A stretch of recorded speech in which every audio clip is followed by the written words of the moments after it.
It means the Ministry's interfering at Hogwarts. You're not going mad. You're just as sane as I am. I must not tell lies. You seem to be laboring under the delusion that I'm going to, what was the phrase? Come quietly. Hey everyone, welcome to Hogwarts, a podcast. Hey everyone, welcome to another episode of Hogwarts, a podcast. We are doing Chapter 1, Dudley, Demented. If you didn't catch it on the intro, we have a new intro for Book 5, Order of the Phoenix, and we're going to have a new break sound for you that we hope you enjoy later. We do have some other changes for this book coming up. We're going to try to experiment with some host-read ads, which will be a little interesting. And we have a link that you can find wherever you're listening to this podcast, whether it's Google, Apple, Spotify, wherever, for some donations. If you're so inclined, we would really appreciate it. There's a lot of work that goes into making these things. So any kind of support would be awesome. And if not, that's fine too. This will remain free to listen and no problems with that. You can continue supporting us by liking and retweeting and commenting on everything. Giving us a review on Spotify would also help too. So with that being said, this is not only a special episode because we're starting Order of the Phoenix.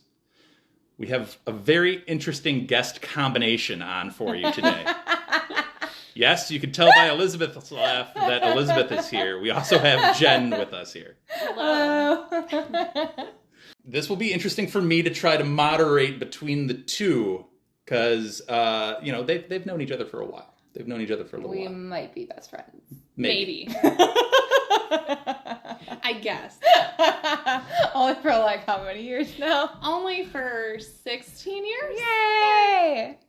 We tolerate each other. For the record, I've also known Jenn for a very long time. I've known her longer, so... By like 2 years. Get on my level. By like 2 years. We're very competitive about our friendship with Jenn.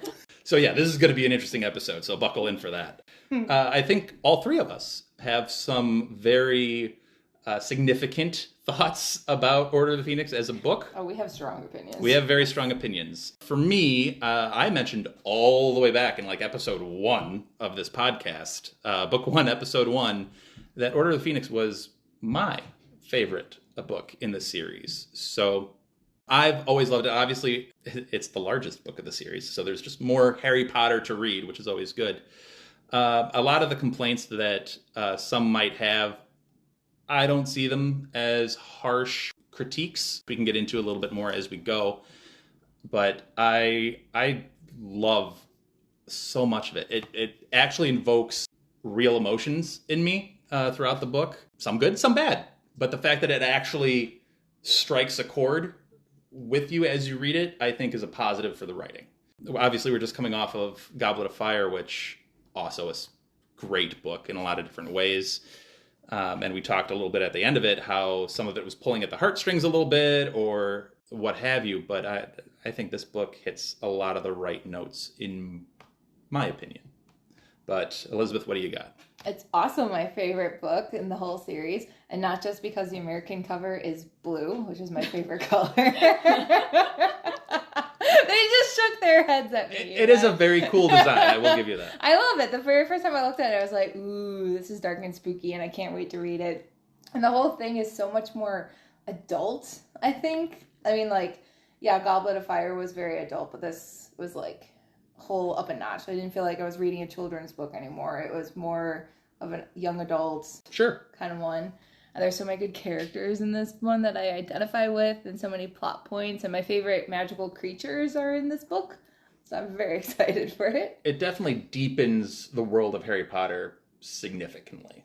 Like, it expands upon it and draws in a lot more from a lot more areas of the wizarding world, and for sure. Harry is just such an angsty teenager, which we'll get into, and I love it. Well, that's a good setup. Jenn, what are your thoughts on this? So I'm okay with being the lone dissenting voice on this episode. I do not like Order of the Phoenix.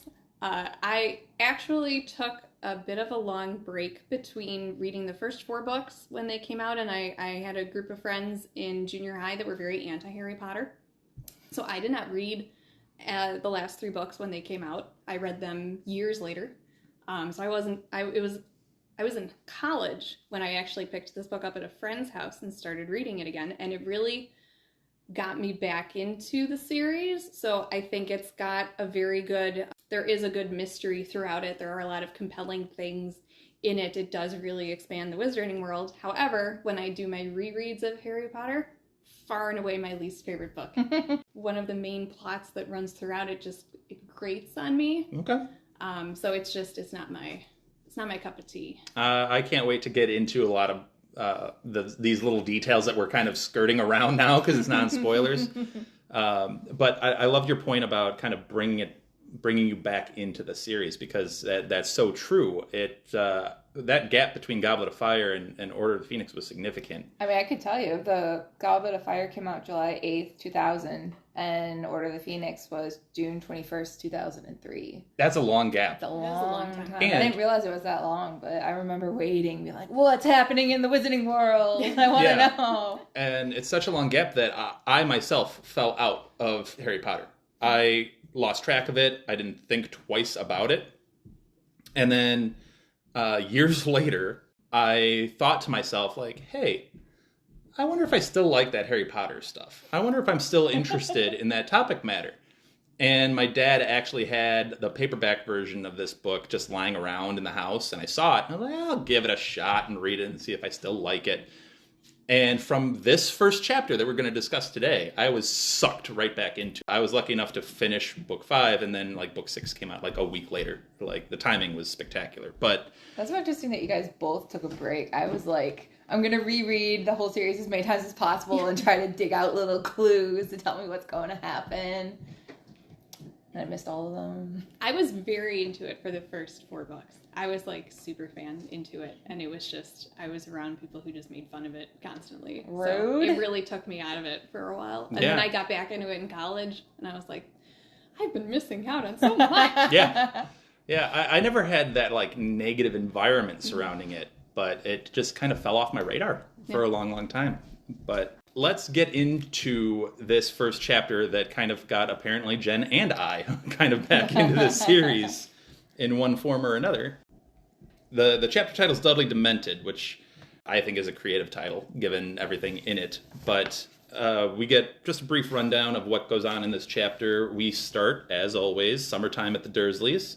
We get some contact with the wizarding world in the form of some letters from friends, and we get some Harry Dudley interactions, obviously, and we get some dementors. So, starting off at summertime at the Dursleys, and I know it almost sets up as a same general intro of very descriptive writing, setting the scene.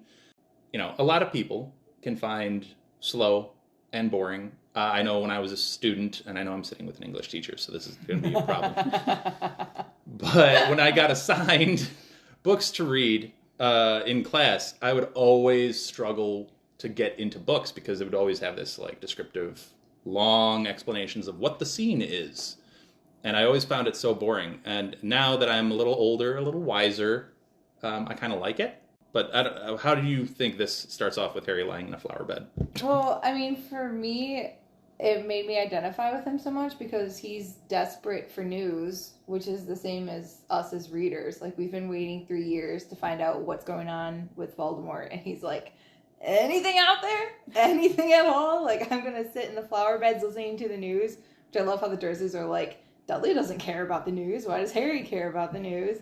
We as readers, we want to also know what's going on. So yes, it's slow, but it's that's the point, that there is no news, and it's torturous to not have anything to go off of.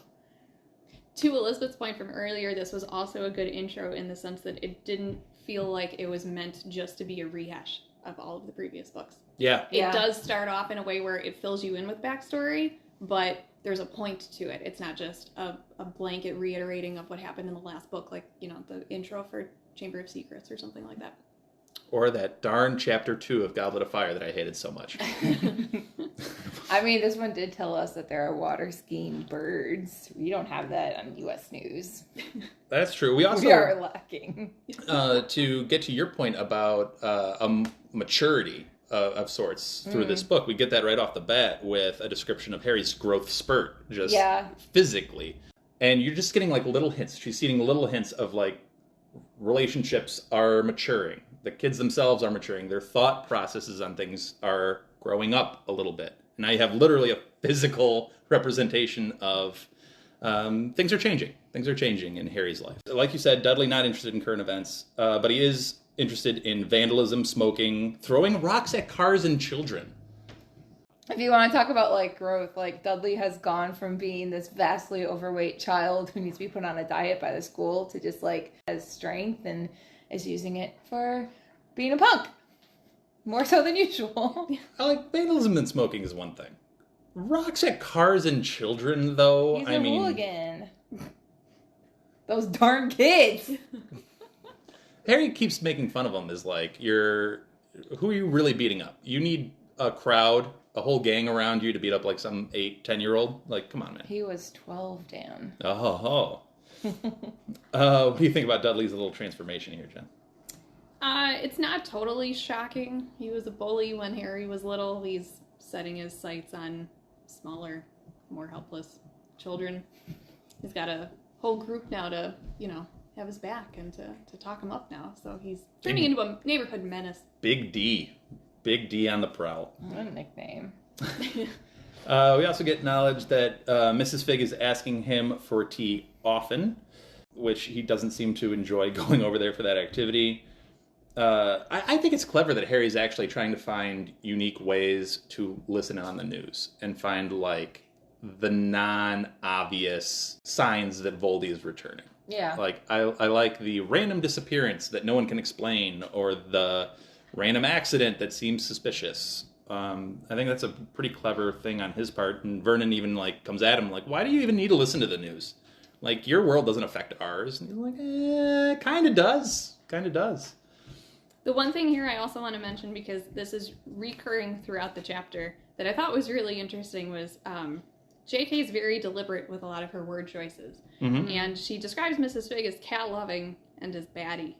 And I feel like there's maybe something a little bit there where, yes, okay, she's got a bunch of cats. Yes, okay, she's maybe a little bit eccentric. But when you also think of, like, witches, you do kind of associate them with bats and cats. So yeah. I thought it was kind of, and she repeatedly uses those phrases throughout the chapter, and I thought that might be a bit of a hint towards foreshadowing. Yes. Interesting. So this peaceful, serene flower bed listening to the news gets interrupted by loud noises, and we get an echoing crack, a shriek, a cat streaking, a bellowed oath, which is an interesting thing, and I don't know, and some breaking china from the Dursley house. Vernon and Petunia not happy about it, and they end up catching him, which then ends up with Harry hitting his head on the windowsill. Like, he's getting taller. He has your problems now. I wouldn't even be able to get to the flower bed in the beginning. But yes. So we get the first concussion suffered by Harry in this chapter. I do like his little comeback to Vernon, though, when he's like, what are you doing? And he's like, listening to the news. He's like, well, why do you need to listen to the news every day? And Harry comes back with this great Harry one-liner. It might be one of his top 5, maybe top 3. I'm going to put it top 3 Harry comebacks of all time. With, well, you see, the news changes every day. He's so sassy. That was sass. He is. I also like that they describe Vernon and Petunia when they find out that Harry's been listening to the news as having looks of outrage. Like, how dare you? How dare you listen to the news? What a weirdo. It's more normal to not know who the prime minister is. Right. We learn that he gets frustratingly little from his usual sources of information in the wizarding world. He gets letters from Ron and Hermione that are insanely frustrating and even more enticing, which I feel that's the problem. Yeah, they didn't do a great job of reading his emotions when they wrote these letters. Not at all. It was like, you're missing out. Yeah, it was just terrible. And you figure, I would say you'd expect that from Ron. Hermione should have better tact. Yes. Yeah. Agreed. I wonder if that's also because he does make a note in here that Hermione's letter did say something about when we see you. which sort of implies that they're going to see him soon. So maybe she was trying to give him like a little bit of relief by mentioning that, but it's not the most empathetic way of going about it. Well, at least Sirius has more comforting letters of just like, hey, I know this is frustrating. I know you're not happy with what has been going on, but stay patient. Stay patient. Stay patient. But, like, my favorite part in this whole chapter is when he's describing Sirius's letters, and he says that there's maybe a little bit of Sirius being hypocritical in the letters by telling him to stay calm. Yeah, when be a the good first boy. thing, right? When the quote here is nevertheless, it was quite galling to be told not to be rash by a man who had served 12 years in the wizard prison, escaped, attempted to commit the murder he had been convicted of for in the first place, and then gone on the run with a stolen hippogriff. Yeah. So it's nice that Sirius is trying to make him feel better and trying to keep him calm, but Sirius is trying to be the adult. Yeah. Do as I say, not as I do kind of philosophy. yeah. To your point, after these letters kind of come through and he's kind of reminiscing about how just the irritating level of the vagueness in these letters, we get that first real sense of Harry Potter angst. And he uses, to your point, it's not just a general recap.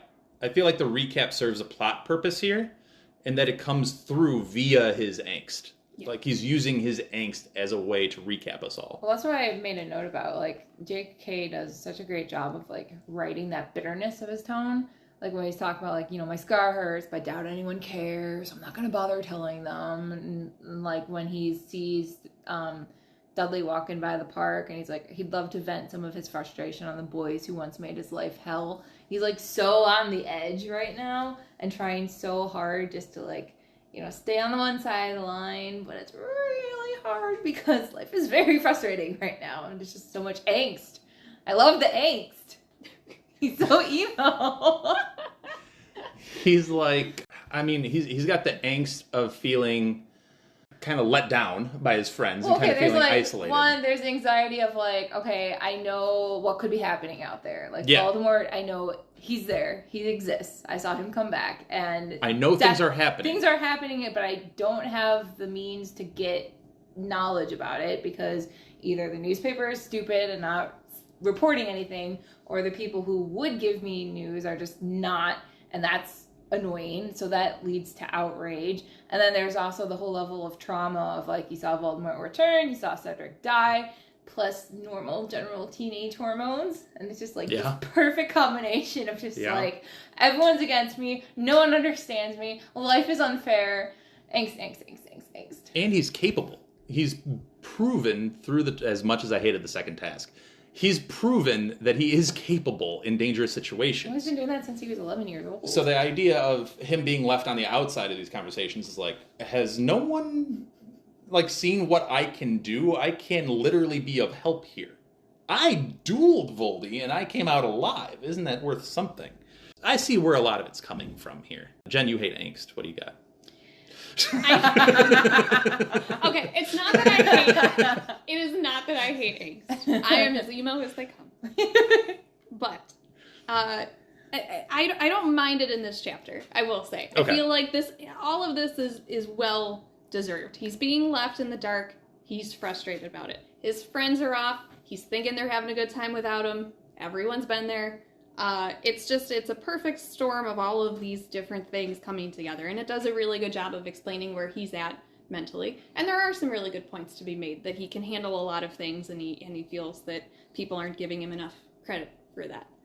I think all of that is fair so far. Good. All right, we're all on the same page. We're all good there. I love it. We're all good. Yeah, it does almost get him into a little bit of trouble later on because he ends up going along to the park and sits with his thoughts.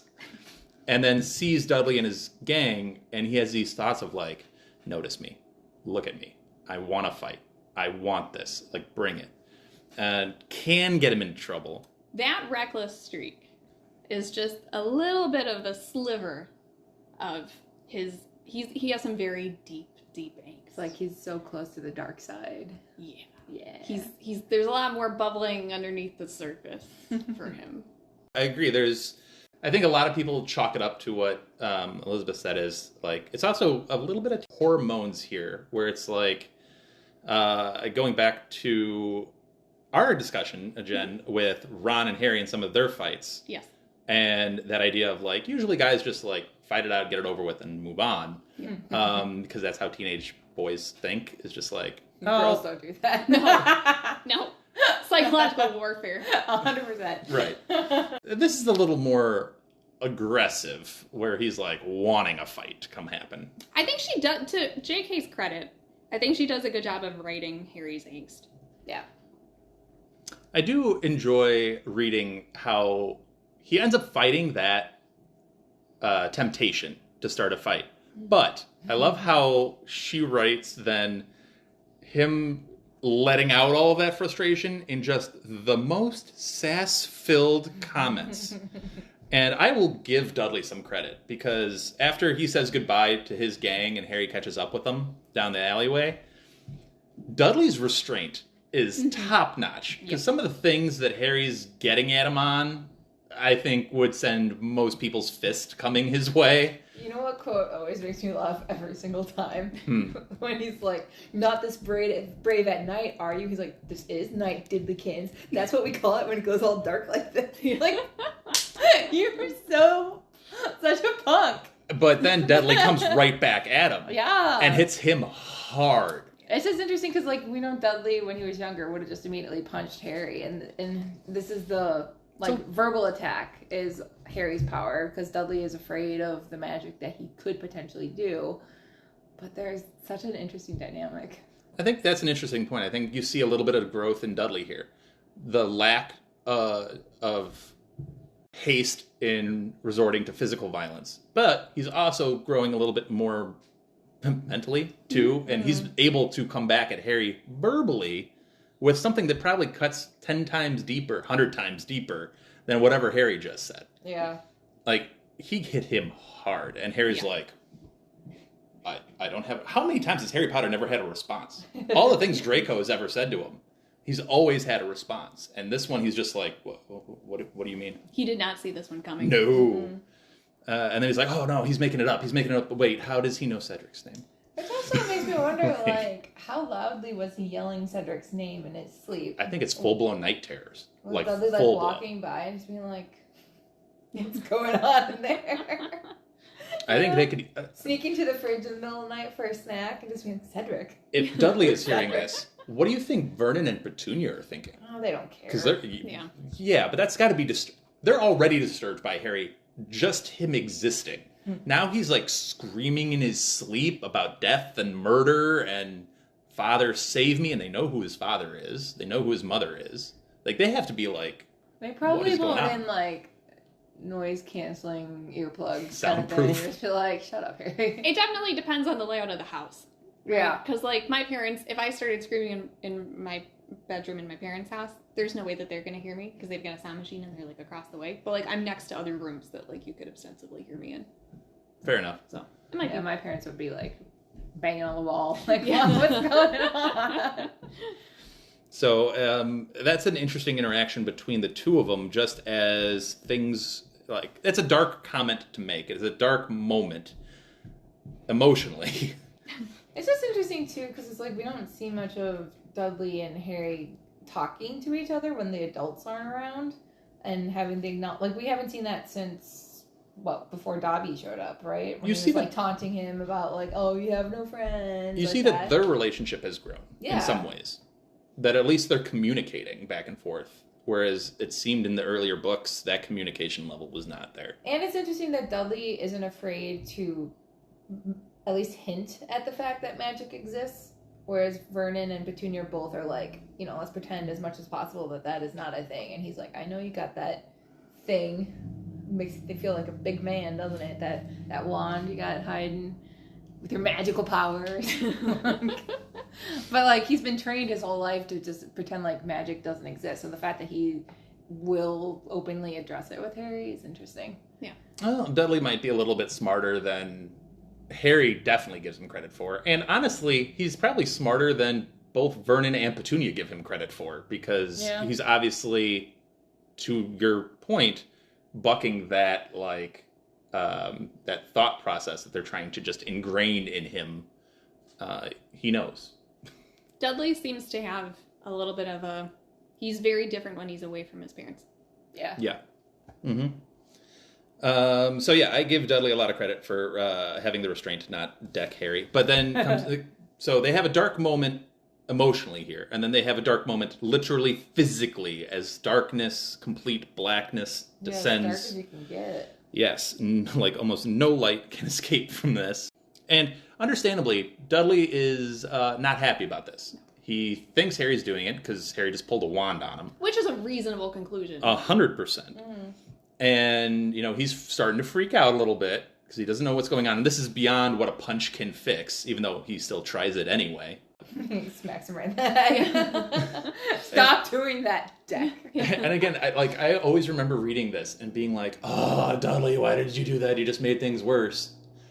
And he does, but at the same time, put yourself in Dudley's shoes here. Well, yeah. That's all you got. You're freaking out. You're panicking. Yeah. Well, I mean, it's interesting seeing from the Muggle perspective. It's like, okay, well, obviously we know, like, Dementors are attacking. So the whole world gets dark, and he feels cold, and he starts to hear a creepy sound coming down the alleyway that he can't identify. And there's the feeling that starts to come with it of, I'll never be happy again. So for him, it's like, I mean, this is, I don't know if it's scarier to know what it is that's coming after you or to not know. You know? I think it's scarier to not know. I would agree. Yeah. Yeah. Because it's like that unknown of just like what's coming. With the like if I actually saw what was making me feel this way, I still feel like I could fight it off. Even if I couldn't, because Dudley can't fight a Dementor. Right. But you had that feeling, that little rise of like, oh, I could. Well, at least you also see what you're supposed to be running away from. Right. I mean, he runs right towards them. Right. They got so much closer than I remember them getting. Like, they literally almost got kissed. I saw the arms coming out, like the creepy decaying hands, and he said that he could smell, like, the death breath, like, right up in his face, and the only thing that saved him was the thoughts of Harry and Hermione. That was such a nice detail. Yeah, even when he's mad there. at them, it's It's like, still- you're my friends. Yeah. That's how you know it's a true friendship. Yeah. The idea that this is it and that he's not going to ever see them again. Yeah, I love that was his driving force. Also, before I completely forget with this, I liked how even though he didn't have his wand, he was still able to cast Lumos. It is an interesting detail. When Dudley takes a swing at him in darkness, which I guess is a testament to Dudley's boxing skills that he's developed now, hits Harry in like complete darkness. Glasses go flying and the wand goes flying, and then he's able to... His fingertips are close to it, but not on the wand, and he's still able to cast the spell, which is interesting. Harry's able to cast the Patronus charm, which seems to be a particularly powerful one. Yeah. And I liked how he really took charge with it and directed it. He's Yeah. like, no, now this way now, and it turns and comes the other way down the Well, alley. he said, like, the Dementor was literally, like, grabbing at Dudley's hands, trying to pry them away from his mouth, because they're so clamped on of, like, I mean, Harry said, keep your mouth shut, so he's literally trying to keep his mouth shut. So he came so close to being kissed. Do you think that would have been Dudley's first kiss? Oh. Talk about a dark thought. A kiss of death. Or, Well, it wasn't better, his first one, so okay, you don't know. all right, you want dark thoughts, I'll throw another one at you. You think now he has PTSD, so when he does get that first kiss, he's like, nope. Oh, the first person he tries to kiss is gonna get vomited on. That PTSD is real. I More promise you therapy. that. Poor Dudley. That's like the first time I've ever said that. Well, Poor Dudley. I think what saves him here is he couldn't actually see the entity. So he couldn't necessarily tell that what is happening is a kiss. True. Harry just said, close your mouth. That's all he said. What if whoever he tries to kiss, though, has not, like, brushed their teeth or had, like, a breath mint or something, and then it's just like... Well, that's just unfortunate and then in it's general. just like this, like, like this death breath coming on his I would face. just feel bad for him in general. Like, at that nope, point. this is reminding me of my trauma. I will not be kissing you today. But then you can't describe what trauma you have unless you're going... He knows it made him feel something. This would also make him feel something, just not quite the romance he was looking for. You're trying to kiss him and he's like, no, you know what? This is reminding me too much of depression. Could you imagine being told that? Wow, we went a different place. No love for Dudley. Oh, man. Poor Dudley. So that's my favorite thing. Harry ends up getting rid of the Dementors, and he's getting ready to try to get Dudley back, and he sees Mrs. Figg at the end of the alleyway. And he tries to shove his wand away to hide it, and she's like, I want to get this quote specifically right. Quote, "Don't put it away, idiot boy." End quote. In the last several chapters, we've had several different individuals speaking of Harry in a non-flattering, intelligent way. Harry's having a rough time. Harry's having a rough couple of months. But my mind was blown when I first read that line, though. I was like, oh my gosh, Mrs. Figg, you know about the Wizarding World? What? So, and that's a great point, because I had the exact same reaction as you the first, honestly, every time I've read it, of like, wow, I can't believe this entire time Figg is in on this. I can't believe it. That's a, like, out of left field thing. And then doing this podcast, if you've listened to the episodes, she's called out in, like, the Parting of the Ways chapter. Dumbledore literally specifically mentions alert Figg. So it's not a twist at all, actually, but I just remember, like, after reading this chapter, like, I literally had to stop and be like, okay, I have to process, because everything that I knew is not right, and everything I thought was going to happen is not happening yet, and just imagine, I was, like, imagining Harry as, like, a little 11-year-old or younger, just going over to Mrs. Figg's and having to listen to all the cat stories and eating her cake and just being like, I hate this place, and her knowing this is Harry Potter. Crazy. Yeah, I love how she's like, I had to make it not fun for you, because then Dursley's wouldn't let you over. But do you think, honest question here, do you think J.K. herself forgot that she mentioned Figg at the end of Goblet of Fire and made this like a big twist? No, I feel like this is similar to her mentioning Sirius in the very first chapter of the very first book. It's like, here's this name that you're going to forget about because this is a little tiny detail. And when you do see it in context, like the way Harry does, then you're like, what? Mind blown. I feel like she does like to do that. Let us know if your mind was blown at the whole Mrs. Figg of it all. We know that we have a lot of first-time readers tuning into this podcast. Yeah, way more than I thought. So let us know if you were reading Goblet of Fire and you roll into Order of the Phoenix in this first chapter and you're like, oh my gosh, Mrs. Figg is part of this world. With that, we will end it here and transition to the spoiler section, where we will have spoilers. We will get some takeaways from Jenn and Elizabeth on their Goblet of Fire thoughts, and then we'll take a look ahead to what Order of the Phoenix really has for us, which is a lot. So enjoy the new break sound, and we will be right back. All right, we are back with the spoiler section of Chapter 1, Dudley Demented. And we're going to start off with some of Elizabeth and Jenn's takeaways from the previous book, Goblet of Fire, because they haven't really gotten a chance to kind of give their 2 cents on the whole thing.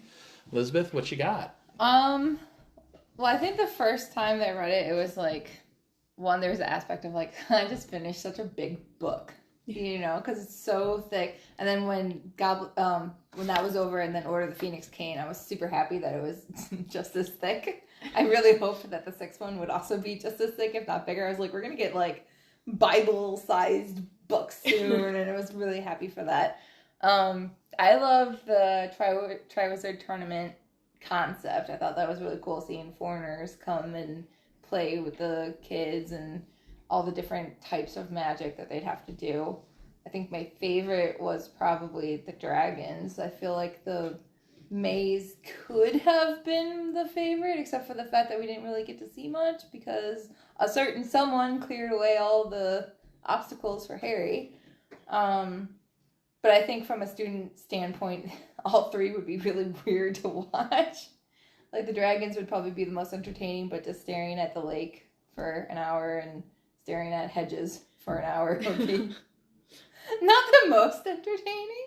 I don't know. I'm imagining like a whole-on sporting event. Like, yes, you can't really see anything going on, except for the maze. You could at least see like sparks going up, like spells, like lights throughout the maze. But it just seems like we need like. But I'm imagining vendors with like butterbeer going through and like. We need the big TVs that like the Muggle world has, you know. I have a question though about the maze. Weren't if it was where the Quidditch pitch was, weren't they high up? Couldn't they see over the hedges? Like, you might be able to have like a bird's eye view of maybe like the people maybe a moving little in. bit. Like, but I feel like it was just so tightly packed together. All the hedges were so close to each other. It'd be like blur. Yeah, like I can barely see it. I think you would have a view, but you wouldn't have a great view. Like, it's all obstructed viewing. Like, it's all obstructed. Right, exactly. I'd want to know what other tasks they've had in the past.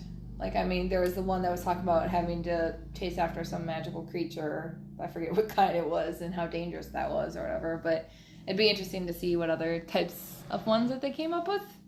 You know? Especially because this was supposed to be a safer one. Yeah. Quote. Dragon. Yeah. Going underwater. Survive. Yeah. Have fun. No. But I think the other takeaway, probably, like you guys have discussed multiple times, is how well played Barty Crouch's plan was. And I guess technically it's Voldemort's plan, but how well Barty Crouch played it in order to succeed without drawing attention to himself. He's really good. Just so happened a lot of his priorities and genuine feelings mingled so well with what Moody himself would have thought. Yeah. It just was. I don't even know if Voldy himself intended it to be that seamless. Like, I don't think he could have ever envisioned something going so perfectly well. How do you think Voldy probably reacted when he got the news that Barty Crouch Jr. was out of the picture? Do you think he was actually a little? No. I don't want to say sad, because I don't think he cares. No, I think he was very much like, oh, well, he's done. Doesn't matter, though, because I'm back. His most faithful servant, you don't think he has any kind of, like... No, maybe like, well, that sucks.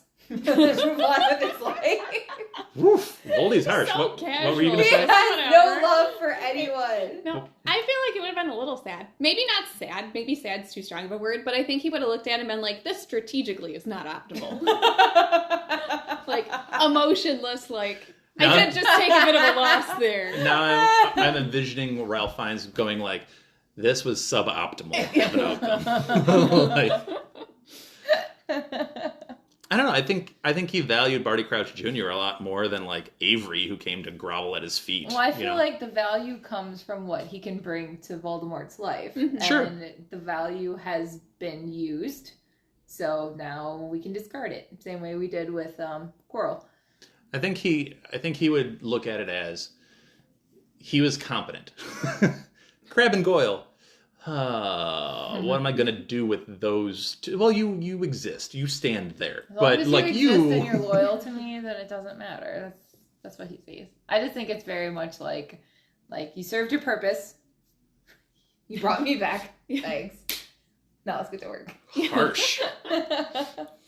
Yeah, Jen, what do you got from Goblet of Fire? I really liked Goblet of Fire. I liked that it expanded the wizarding world. I liked that it was a little bit different from the previous three books, where it was the previous three books were very much it's a school thing. There are exams, things happen, but this kind of broke that up. There wasn't Quidditch. They had the Triwizard Tournament. They had a Yule Ball, and they had foreign students visiting, and it expanded everything, and it was a nice break in that sense to just not have a fourth book of like Harry goes to his classes, Harry gets into a fight with Draco, Harry, The world gets bigger. That very Right. formulaic model Yeah. gets turned on its head a little bit. So it's nice to see getting a break from that. And then I also really kind of liked that it ended on a downer. Because it to me, the end of Goblet of Fire is really with Voldemort coming back. That's really an inflection point in the series of things are going to get heavier, things are going to get darker, things are going to get more mature, and like it's a good transition. I like the transition a lot. It's depressing, but the transition. It reminds me of like in the MCU with the Infinity War ending, Yes. because you're like the stakes are so high, Yes. and you don't expect the thing to happen. Yeah. But then it does, and you're like, well, what are they gonna do? Yeah.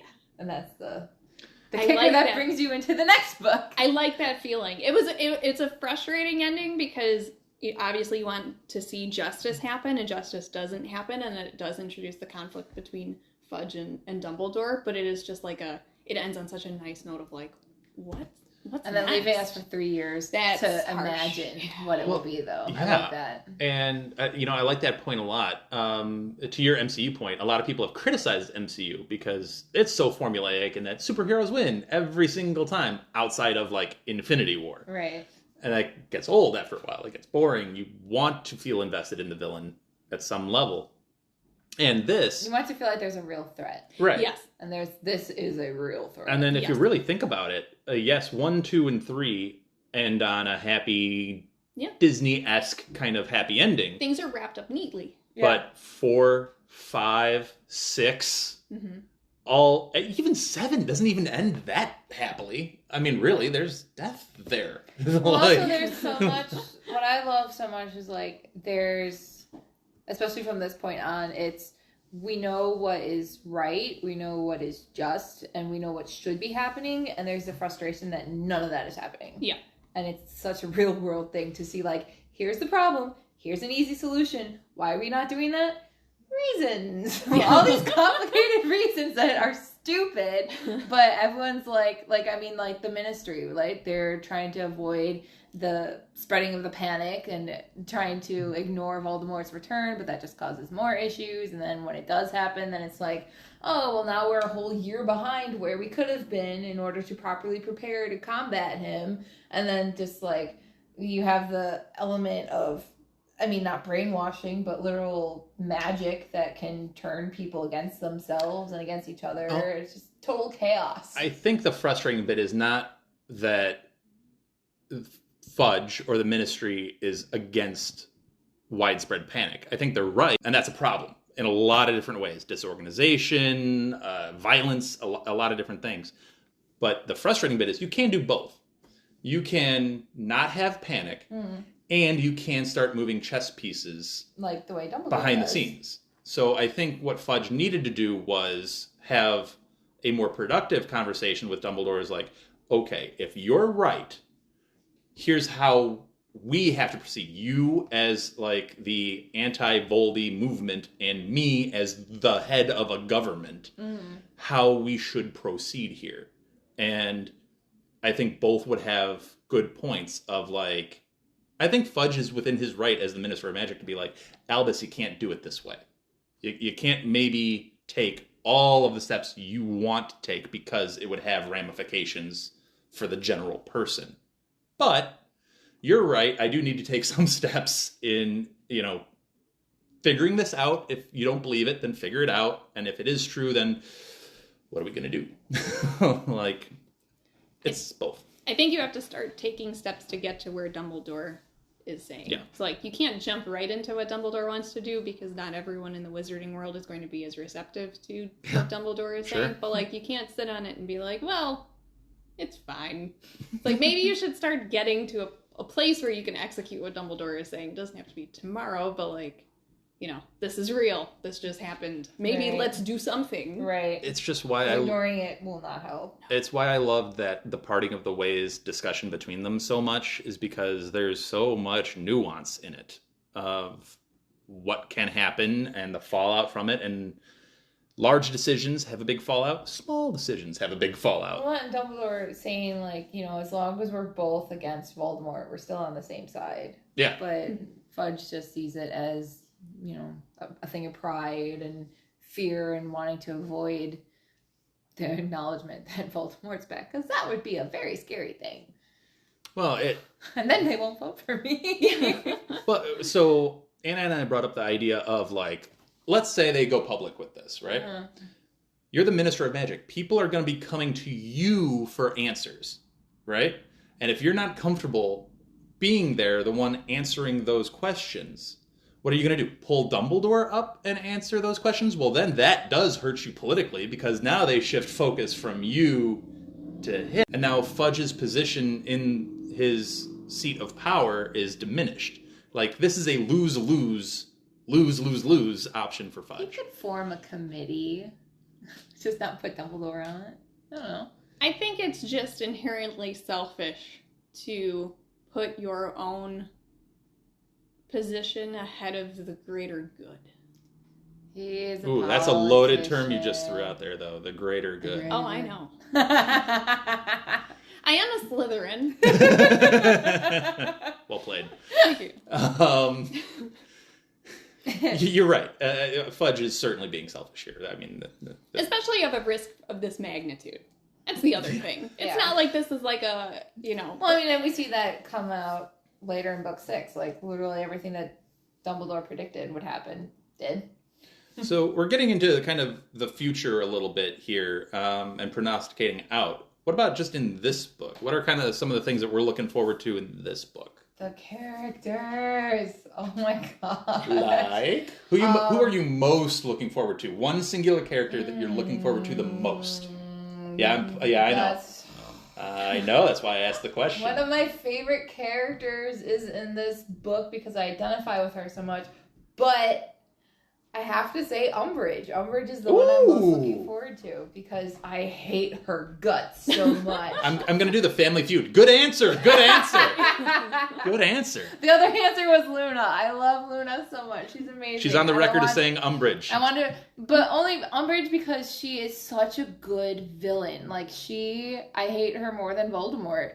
And I don't know, I mean, like, everyone hates Umbridge, but I don't know if it's just because she's in an educational position and I can see administrators who act like her or other teachers who I've interacted with who I are hope like no her. one acts like her. There are some people I've had interactions with before who remind me a little bit of Umbridge. It's just that power trip, and seeing her in an educational situation and knowing what she's doing and seeing her get so power hungry, and I just love to hate her so much.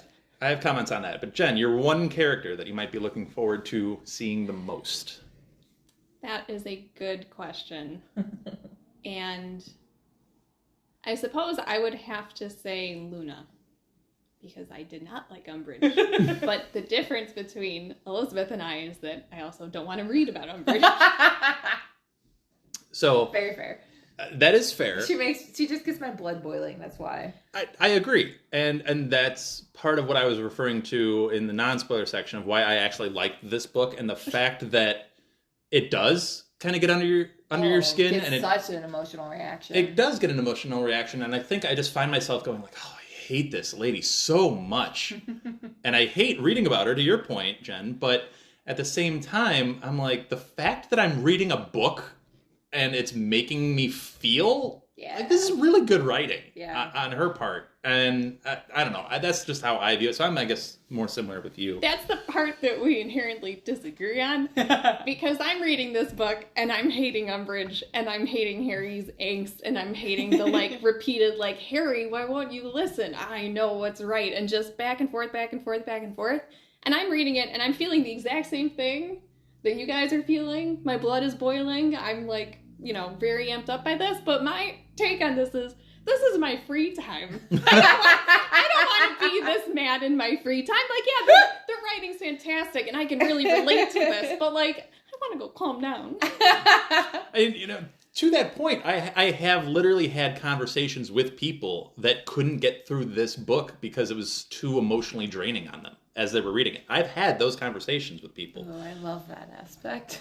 I do too, because I appreciate it, but like you're saying, it does affect people, and people sometimes can't get through this, and for different reasons. One, it's maybe you can relate to this too much, and it sets you on edge, or it gives you anxieties, or whatever. You just don't like reading about such intense practices. I think I also look at it as assuming you're around Harry's age when you're reading this, then you're 15 years old, 14, 15, and it's showing you that the world is not split into just good and evil. There's these people who operate somewhere in the middle, and they might be working in the ministry, but they do stupid things the way Fudge does, or they're very, like, prideful the way Umbridge is, and think that they know better than these stupid teenagers, which there are educators like that, and they shouldn't be in education, but that's a whole different story. But, like, the fact that it's, like, you know, the world isn't always doing things for good. Sometimes there's that selfishness behind it. I think it's such a huge lesson for young people to learn so that they can then navigate the world, and doing it through Harry's eyes is an interesting way to grow up. So, is there an event specifically in this? I'll just throw it out there because I know it's the major event that all of us are going to look forward to talking about. The whole Department of Mysteries of it all. I know we're all looking forward to discussing that chapter. We're going to try to do something big for it as far as big group discussion because it's a big one. Mm-hmm. But is there like a specific event that you're looking forward to in this? We have a couple. I really love the lesson on the Thrussels. That's how you say it, right? Thrussels? Thestrals? Thestrals? The actual the death horses. horses. Yeah. I love them. Surprise. Shocking. I just love how it's like, they're, like, I mean, one, Harry now can see them and he feels like he's going insane because he can see them, and Luna can also see them, and Luna's a little bit of a weirdo, but it's a great way. But I think it's just nice to see that, like, in death, and seeing that trauma of death, then you're not alone because you can see these creatures there now who can, like, comfort you, even if they are kind of skeleton looking and creepy. But they're so adorable. They're so helpful. So I know this is not maybe your, let's say diplomatically, favorite of the books, yes, but is there any events that you're particularly looking forward to reading? Or? I do really like the Department of Mysteries. I think that's my favorite chapter. But aside from that, I get a lot of joy reading about Fred and George Weasley. Okay. Oh, yeah. Yeah. I have a different question for you that I just thought of. Yeah. Since this is not your favorite book, specifically, is there one thing that you really hate reading about it? Yes. I dislike the whole arc of Snape and Harry working together to prevent Voldemort from getting access into... Occlumency. Yeah. Okay. I do not like occlumency. That whole arc to me... Interesting. Okay. Because I didn't think you were going to go there, so that's fascinating. It's uncomfortable. It's uncomfortable. There's nothing but conflict. Neither of them want to put their hatred for the other person aside to look at the fact, again, I'm going to say greater good here. Like, this is a really uncomfortable situation to be in. You hate your professor hates you, but Dumbledore, who you respect and revere, is telling you need to do this thing. And yeah, he's been cagey and he's avoiding you, but he's never been wrong, I guess, in your eyes. Like, to the point that Harry's exposed to him, it does seem like he should be thinking that Dumbledore at least has a reason for this, right? Mm-hmm. But he's like, well, Dumbledore's not going to teach me, so guess it's not that important. And it's like, this entire, and Snape, as a counterpoint to that, also has been working closely with Dumbledore for years, should also know that Dumbledore has a point when he's trying to get him to do these things, but neither of them can get past that, and they're so caught up in their own emotions over the situation that they are just like, you know what, can't get over it, we're done, and then what happens? Well, the thing there is, it's not just your normal teacher-student interpersonal problems. Like, this isn't just over like a bad grade or he kind of picks on you in class. Mm-hmm. There's a personal tinge to this that runs obviously very deep for both of them. And you could get on Snape for that personal tinge as much as you want, but the fact is it's there. And I won't be the first. There's always people that have personal little grudges that in your own head, I should let this go, or this is kind of dumb, but yet you still look inside yourself and it's still there. Like, you know what I mean? There's that personal tinge in there, whether you like it or not, it's there. To me, it's the difference of, okay, I might not get along with like a coworker I might dislike my coworker, so I'm going to want to minimize my interactions with that coworker. Mm-hmm. But if my job's on the line, I'm going to suck it up and I'm going to work with that coworker. And this is not my job is on the line. This is the wizarding world as a community is on the line. Yeah. Maybe suck it up. Like, I get it. I get it's bad. I get there's a deep, deep resentment on both sides. I'm sympathetic to that. On the other hand, it's a job. I think it's also the nature of what they're doing. Like, it's the personal twinge, Right. but you're also literally having to look inside someone else's mind, which is a deeply personal thing. Yes. So it's like personal on top of personal, and it's just a literal powder keg ready to explode at any given moment. And it does. And I don't think that it makes it easy by any means. And Yeah. I know he's definitely in a place where it's just a really bad thing. But it's just, for me, the entire arc is just Right. all of this. Let me take a I'll tell note. you what I thought of another thing that I'm looking forward to, and I thought of the thing that I'm not looking forward to. I think I'm looking forward to the remote requirements with the Defense Against the Dark Arts group. That is a because good one. I love the remote requirements, such a cool magic. The thing I'm least looking forward to is his Valentine's Day date. That is the cringiest part of the book for me.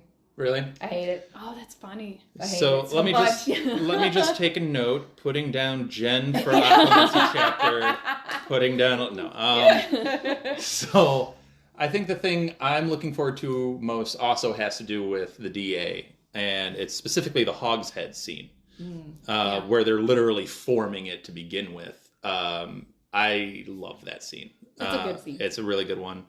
Thing I'm least looking forward to, you know what? Honestly, I've never been a fan. This might give me some heat too, but whatever. I've never been a big fan of the whole Grop arc. Yeah. I've never been a fan of that. No, I'm with you on that. It seems unnecessary, and just like a random thing to just throw in there for extra. I don't even know what. Had a good backstory, I suppose. I suppose, but I'm just like, is this needed? It seems unnecessary. I've never been a fan of that arc, but some people might be. But let us know if you're fans of Grop. Do you want to talk about spoilers from this chapter? Sure, if you got any, bring them. Well, we know that loud crack of dissipating. That was Mundungus. He was going after... Who was also mentioned in that last, like, this was literally the Mundungus Figg part He's going of that. after those fallen cauldrons, which is so, like he is the personification of just, like, the black market. He's just... Hopefully they were thick-bottomed cauldrons. Otherwise, Percy would be very upset. There's that, and then, like, we know this is the turning point in Dudley's character. Like, we've mentioned it before, and I forget which episode it was, but, like, Dudley has had such an amazing life, so he doesn't really see depression when the Dementors are nearby. According to the Wizarding World, he is forced to see himself from, like, other people's perspectives, and he's like, wow, I'm an awful human being. And he feels that, and it's enough to make him, like, completely change his ways. But I was wondering, what do you think would have happened if Dudley had been kissed? If he had been kissed, Yeah. specifically? Because I was like, okay, well, like, yes, he's a muggle, and, like, obviously, if he was just a regular muggle, then they'd probably just come in and just, like, I don't know, kill him or something, because then it'd be like, well, he has no soul.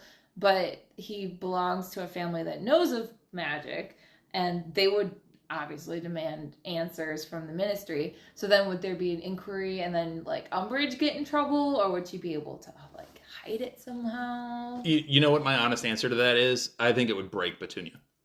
Like, having lost two family members that I think she loves and cares about to the magical world, I would break her. I think it would absolutely, completely break her. No, I could see that.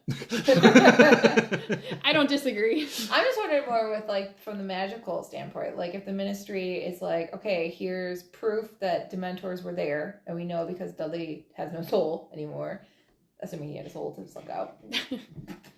Sorry, Dudley. But, like, then... That's harsh. But then, like, they would obviously they'd have the physical proof that Dementors attacked, so then they'd have to be like, okay, well, why are the Dementors here? And then they'd have to, like, go through the channels to try to figure out who ordered them there. Like, would Umbridge get caught for ordering the Dementors to attack? Or would she be able to, like, twist it somehow. Like, I just don't know what would have done. And, like, Umbridge, like, if she were thinking ahead of, like, oh, wow, if these... I mean, obviously she's not thinking that Dudley's going to be there, too. She just sent them after Harry. But, like, I mean, what would have happened to her? Like, she wasn't thinking ahead that, like, this could backfire somehow. I'm going to be pessimistic. I'm not sure anything happens.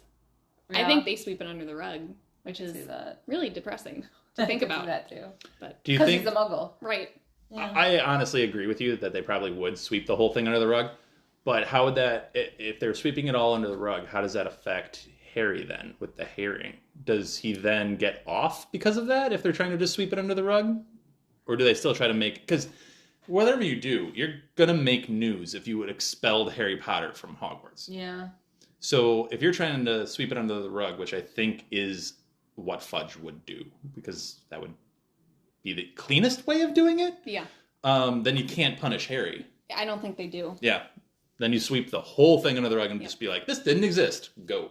I'm also curious how she gained access to the Dementors. Because, like, we know the Dementors are in an Azkaban. And we've talked before how they like to keep them all in the one spot for the most part. So I would assume she'd have to go there to get them herself and, like, pack them up and send the order to go attack. I don't know how they move, because Fudge was able to call on one quite quickly for security. Yeah. Going to see Barty Crouch. Yeah. So but didn't he bring them to the castle for his own protection in the first place? No, they were, I don't. outside the castle. I don't know that he had protection at the Triwizard Tournament, because he didn't feel like he needed protection at the third task necessarily until Snape told him that a Death Eater is what caused everything. Right? I wonder if Dementors have the power to, like, apparate. Teleport through the darkness like Yeah. a shadow. Like, that'd be So terrifying. morbid of you, Dan. That's terrifying, is what it is. Wherever depression goes, we can go to. I mean, that's kind of their thing, isn't it? Like, Well, I just wonder if they, like, followed Umbridge's orders because she's such a despicable human being that they're like, yeah, we'll go with you. It'll be fun. I think there's obviously there's more at play, but we can get into it as it kind of goes. Anybody else got some thoughts? You also had a point on you wanted to make about Lumos. Oh yeah. Oh, yeah, with the wand. Yeah. So I was thinking about that. Like, this is clearly showing how Harry's magical abilities is growing, right? But there's also those aspects that we've seen where it's like the wand acts for itself sometimes. Like we saw with book 4, how the wand, like the core Phoenix thing, that wasn't some magic that Harry anticipated. And we see in book 7 when the wand attacks Voldemort without Harry doing anything and nobody believes him, even though he's like, yeah, I didn't do that. That was the wand acting itself. Like, I wonder if this is another one of those cases where it's like the wand knows that Harry's in danger, so it, like, responds more quickly. It could have a little bit to do with, like, so wands are just conduits for magic. They focus it more. Right. But they also seem to show personality. I mean, we know the wands choose the wizard, and we know you have to win the loyalty of the wand before it functions for you well. His fingertips were near it. They just weren't on it specifically. So I think, like, it was aware of the magic that Harry was trying to pull off. So I just don't know if this is a case of, like, okay, Harry's grown in his magical abilities, or if it's a combination of that plus wand senses you're in danger. Gonna give you the most frustrating answer of all. It's all of the above. I think it's a little bit of all of the above. Such a cop-out. It is what it is. One of the other things I wanted to discuss is, like, for first chapters ago, this is an action-packed. This is a good one. Yeah, this is a good opening chapter that gets you right into the action right away. Also, I like the only tiny little bit of recap stuff that you always, like, love so much, especially that one chapter. I thought they did it well here, though. Yeah, like, I mean, there's not much, like, boring recap. It's by now it's assumed you know who Harry Potter is. He's a special boy. Very special boy. He's a very special boy who happens to be a remarkable idiot. But And on that note, we will end it here. Thank you all for listening. We hope you enjoyed this chapter 1. We hope you enjoyed Elizabeth and Jenn on the same episode. This is a load to handle, but we'll be back next week too. We will be back Yay! next week with chapter 2, where we get a whole bunch of owl talk. So we hope you like owls. So, It's going to be a hoot. we'll see you next week. Thank you for listening to Hogwarts, a podcast. If you like what you've heard, please click the subscribe button on your preferred podcasting app and follow us on Twitter and Instagram at Hogwarts a Pod.